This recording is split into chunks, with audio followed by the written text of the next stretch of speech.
Hi நண்பா, welcome to our channel love tips Tamil. இந்த வீடியோவில் நம்ம எதை பற்றி பேச போகிறோம் அப்படின்னா, சமீப காலங்களில் பார்த்தீங்க அப்படின்னா சிங்கிளாக இருக்கிற ஆண்கள் மற்றும் பெண்களோட எண்ணிக்கை அதிகமாகிக்கிட்டு இருக்கு. அது ஏன் அதிகமாகிக்கிட்டே போகுது? அப்படி அதிகமாகிட்டு போகும் பொழுது சொசைட்டியில் அது எந்த மாதிரியான தாக்கத்தை உருவாக்கும்? முக்கியமாக ஒவ்வொருத்தரோட பர்சனல் லைஃப்பில் ஃப்யூச்சரில் அவங்க எப்படி ரொம்ப ஸ்ட்ரகிள் ஆக போகிறாங்க அப்படிங்கிறத பற்றி தான் இந்த வீடியோவில் நம்ம டீட்டெயிலாக பேச போகிறோம். வாங்க வீடியோக்குள்ளே பார்க்கலாம். ஃபஸ்ட்டு இன்றைக்கி இருக்கிற இந்த சொசைட்டியில் இருக்கிற ஒரு ஆண் மற்றும் பெண்ணோட எக்ஸ்பெக்டேஷன் எப்படி இருக்குது அப்படிங்கிறத பார்த்துடலாம். ஏன் அப்படின்னா இந்த எக்ஸ்பெக்டேஷன் தான் நிறைய பேரை பார்த்தீங்க அப்படின்னா கமிட் ஆக விடாமல், முக்கியமாக மேரேஜ் லைஃப்குள்ளே போக விடாமல் பண்ணுது. அப்படியே போனாலும் அவங்க ரொம்ப ஏஜ்டாகி தான் உள்ளே போகிறாங்க. இப்போ ஒரு பெண் ஒரு ஆணுக்கிட்ட எதை எதிர்பார்க்குறாங்க அப்படின்னா, ரொம்ப ஹைட்டாக இருக்கணும், நல்ல ஃபேராக இருக்கணும், நல்ல சஸ்டெயினபிளான ஃபினான்ஷியல் பேக்ரவுண்ட் இருக்கணும் அப்படின்னு எக்ஸ்பெக்டேஷன் பண்ணுறாங்க. அதுவே ஒரு ஆண் ஒரு பெண்ணுக்கிட்ட எதை எதிர்பார்க்குறோம் அப்படின்னா, நல்லா அழகாக இருக்கணும், நல்ல ஸ்ட்ரக்சரோடு இருக்கணும், இன்னும் எக்ஸ்ட்ரீம் கேஸில் அந்த பொண்ணுமே வேலைக்கு போய் எனக்கு ஃபினான்ஷியலாக சப்போர்ட் பண்ணணும் அப்படின்னு எக்ஸ்பெக்டேஷன் பண்ணுறான். இந்த இடத்துல பிரச்சனை என்ன அப்படின்னா, இவங்க எக்ஸ்பெக்டேஷன் பண்ணுற இந்த ஆண் பெண் சதவீதம் எவ்வளோ இருக்காங்க அப்படின்னா, வெறும் 10% தான் இருக்காங்க. இந்த இடத்துல மிகப்பெரிய பிரச்சனை என்ன அப்படின்னா, டிமாண்ட் அண்டு சப்ளை. வெறும் 10% பேர் மட்டும்தான் எல்லா குவாலிட்டியோடையும் இருக்காங்க. அது ஆணாக இருக்கலாம், பெண்ணாக இருக்கலாம். மிச்சம் இருக்கிற 90% அந்த 10% பேர் எப்படியாவது என்னோட லைஃப் பார்ட்னராக வரணும் அப்படின்னு ஏங்கியே அவங்களுடைய லைஃப்பை பாதியை சிங்கிளாகவே கழிச்சிடுறாங்க. சில பேருக்கு மட்டும்தான் அந்த குவாலிட்டியோட இருக்கிற அந்த பார்ட்னர் கிடைக்கிறாங்க. அப்படியே கிடைச்சாலும் அங்கேயும் நிறைய இஷ்யூ இருக்குது. ஏன் அப்படின்னா, ஆல்ரெடி அந்த 10% பேர் எல்லா குவாலிட்டி இருக்குது. ஸோ அவங்களுக்கு நிறையா மல்டிபிள் பார்ட்னர்ஸ் இருக்கிறதுக்கான பாசிபிலிட்டிஸும் இருக்குது. இது நிறைய இடத்துல டிவோர்ஸுக்கும் பிரேக்கப்புக்கும் வழிவகுக்குது. அது என்ன பண்ணுது அப்படின்னா, அகெயின் இந்த சிங்கிளாக இருக்கிறவங்களுடைய சதவீதத்தை அதிகப்படுத்துது. ஸோ இந்த பிரச்சனை அப்படிங்கிறது இன்றைக்கி இருக்கிற சொசைட்டியில், முக்கியமாக இன்றைக்கி இருக்கிற இந்த ஆண் பெண்களுக்கு மத்தியில் அதிகமாக மாறிக்கிட்டு இருக்க ஒரு ரீசன் தான் இன்றைக்கி சிங்கிள்ஸோட எண்ணிக்கை அதிகமாகிக்கிட்டே போகிறாங்க. சிம்பிளாக சொல்லணும் அப்படின்னா, அன்ரியலிஸ்டிக் எக்ஸ்பெக்டேஷன் இன்றைக்கி இருக்கிற ஒவ்வொரு ஆணுக்கிட்டையும் பெண்ணுக்கிட்டையும் இருக்குது. ஸோ அது மேஜரான ஒரு காசாக பார்க்கப்படுது. Number 2, the famous feminist concept. Recent டேஸில் பெண்களுக்கு நடுவில் அதிகமாக பேசப்படுறது இந்த ஃபெமினிஸ்ட் கான்செப்ட். ரீசன் என்ன அப்படின்னா, ஆண்கள் தான் எல்லாத்தையும் பண்ணணுமா, பெண்களும் ஈக்குவலாக பண்ணுவோம் அப்படின்னு நல்ல விஷயங்களை பண்ணுறாங்களோ இல்லையோ, கெட்ட விஷயங்களை அதிகமாக பண்ணுறாங்க. அது ஒரு சைடில் இருக்கட்டும். முக்கியமாக பார்த்தீங்க அப்படின்னா, இந்த மேரேஜ் லைஃப்குள்ளே போகிற பெண்களை ஆண்களை அடிமைப்படுத்துகிறாங்க, ஆண்கள் நிறைய சித்திரவதை பண்ணுறாங்க அப்படின்னு பெண்களுக்கு மத்தியில் நிறைய ப்ரொபகண்டா நடந்துக்கிட்டு இருக்கு. அதனாலேயே பெண்கள் அதுக்குள்ளே போகிறதுக்கு ரெடியாகவும் இல்லை. அப்படியே போனாலும் அவங்க இந்த ஃபெமினிசம் கான்செப்டால் இன்ஸ்பயர் ஆனதுனால நிறைய இடத்துல அட்ஜஸ்ட் பண்ணுறதுக்கு ரெடியாக இல்லை. ஸோ அகெயின் பார்த்தீங்க அப்படின்னா, அது டைவர்ஸுக்கும் பிரேக்கப்புக்கும் தான் வழிவகுக்குது.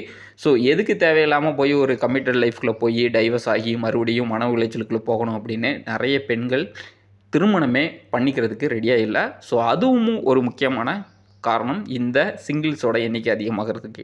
Number 3, technology development. டெக்னாலஜி டெவலப்மெண்ட்டுக்கும் இந்த சிங்கிள்ஸ் அதிகமாகிறதுக்கு என்ன காரணம் அப்படின்னா, ரொம்ப சிம்பிள் தான். இன்றைக்கி ரொம்ப சீப்பான லேபர்ஸ் இன்றைக்கி இருக்கிற கார்ப்பரேட்ஸ்க்கு தேவைப்படுது. ஸோ ஆண்களை மட்டுமே வச்சு வேலை பார்த்தீங்க அப்படின்னா, கண்டிப்பாக ஒரு நல்ல அவுட்புட்டாக நல்ல ப்ரொடக்டிவிட்டியை எடுக்க முடியாது. ஸோ அதனால் இந்த மிகப்பெரிய கார்ப்பரேட்ஸ் என்ன பண்ணுறாங்க அப்படின்னா, ஆண் பெண் ஈக்குவல் அப்படின்னு சொல்லிட்டு பெண்களையுமே நிறைய போஸ்டிங்ஸில் நிறைய என்ன சொல்கிறது டிபார்ட்மெண்ட்டில் அவங்க சோர்சிங் பண்ணுறாங்க.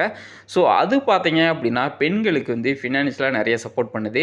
ஸோ பெண்கள் என்ன நினைக்கிறாங்க அப்படின்னா, நான் ஏன் ஒரு ஆணை டிபெண்ட் பண்ணியிருக்கணும், என்னாலையும் சம்பாதிக்க முடியுது, என்னாலையும் இந்த இந்த சொசைட்டியில் ஒரு ரெஸ்பெக்ட்ஃபுல்லாக வாழ முடியுது.